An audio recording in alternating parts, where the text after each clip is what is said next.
হেমন্তের শীতল ভোরে হাঁকডাকে বিক্রি হচ্ছে ইলিশ। রূপালী ইলিশের স্বাদ নিতে আসা মানুষের উপচে পড়া ভিড়।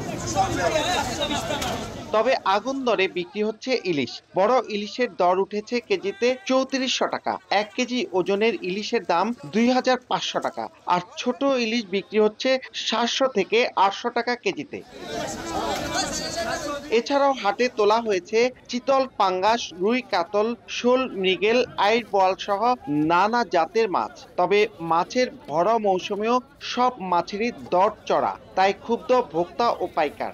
1 কেজি অথবা 2 কেজি মাছ নিতে গিয়ে আমরা হিমশিম খাই। বাজার সিন্ডিকেটের কারণে চড়া দামে মাছ বিক্রি হচ্ছে। মাছ আমদানি খুব কম থেকে তার দাম বাড়ছে, আর আমদানির দাম কমে যায়। আড়তদাররা বলছেন, নদী দূষণের কারণে মাছ পাওয়া যাচ্ছে কম। অনেক নদী ও খাল মরে গেছে। ইলিশ মাছের দাম বেশি, এরপরে ব্যাপারী ওর থেকে বেশি দেখি না নেয়। কেমিক্যালের যে বজ্র, এই যে ডাইং এর, নিডিং এর এই বজ্রগুলো পানিতে মিশতেছে, মাছ আস্তে আস্তে সরে যাচ্ছে। অনেক মাছ তো বিলুপ্ত হয়েই গেছে। এখনো সময় আছে, যদি কিছু সরকার যদি কিছু পদক্ষেপ গ্রহণ করে, আমার মনে হয় নদীতে আবার মাছ হওয়ার সম্ভাবনা আছে। শতাব্দী প্রাচীন এই হাটে প্রতিদিন ২ থেকে ৩ ঘন্টায় বিক্রি হয় প্রায় কোটি টাকার মাছ।